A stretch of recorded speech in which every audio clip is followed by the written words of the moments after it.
So we made it back from our big trip. We were in our hometown of San Francisco for about 2.5 weeks. So the reason why we came out here was to get Jimmy Wales' speeches that he's delivering to some colleges out here on the East Coast. So while we were out here, we decided to interview some scholars and professors that we had on our list that we wanted to add to the film. One of the places we went to was Boston, which is home to Richard Stallman, the guy that created the GNU free software license.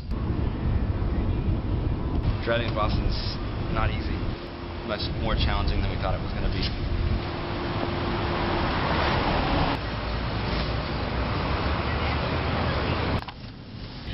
This is all artwork from some of the different books put out by the GNU Press. So this is a flexing GNU. So they're acceptable for the ethic in terms of what they say for this kind of work, and some I would consider totally outrageous. Later on we went to Virginia to meet up with Vint Cerf, and he's known as one of the fathers of the internet.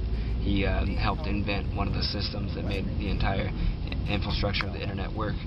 Keeping important things free and open has been vital to the development of the internet. We got some background on the history of the internet with him. Still in Virginia, we went and met up with Dan Cohen, who is a professor of history and studies Wikipedia in his classes and encourages students to use it and think about it. So we got an interesting perspective from him. Later on that afternoon, we drove all the way south down to South Carolina, because that was the first place where Jimmy's going to be speaking.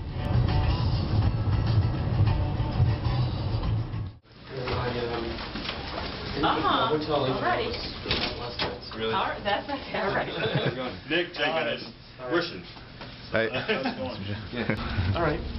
Lead the way, I don't know where we're going. Right now we're at Converse University, all-girls university where Jimmy's speaking. Some of our strengths. Well, you know, anything in computer science, well, what do you expect? It's a bunch of computer geeks writing it. Really. What's a wiki? So a wiki is a website that anybody can edit.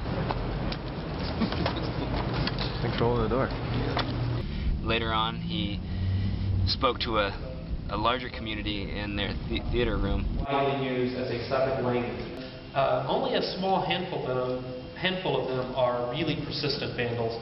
Later on that evening, we tried to drive back up to Virginia, but unfortunately we got the wrong directions. So we ended up checking into this hotel at about 6 o'clock in the morning. Like when I woke up and Jimmy called and you guys were just passed out, we had just checked into the hotel at 6 o'clock in the morning. How many hours were we there by the time when you woke up? Probably only slept about 4 hours. And what are we doing with our lives, man?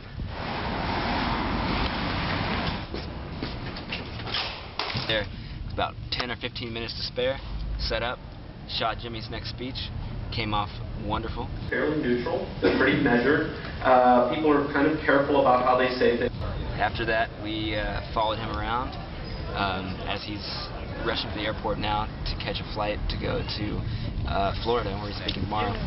We are not going to follow him to Florida because right now we have to drive to New York because we fly out first thing in the morning. We have about 6 or 8 hours to go. So that's what's up, and we'll see you guys in South Africa. Notice how you'll be 100% wrong if I'm right. Exact opposite where we should be. You don't even know how many times I got us to where we needed to go. No. This is like last trip, dude. Where? I can't speak on that. Huh? Where? Tell me. Multiple times. Cite your sources. Oh, how about the airport situation? Yeah, how many planes have we missed? I don't know. Thanks to me. We've been close. Very Zero. close. Very close. Very close. Very close to not missing a plane, dude. I don't miss planes. Shit. How many things have gone wrong already? I don't have enough fingers to do that.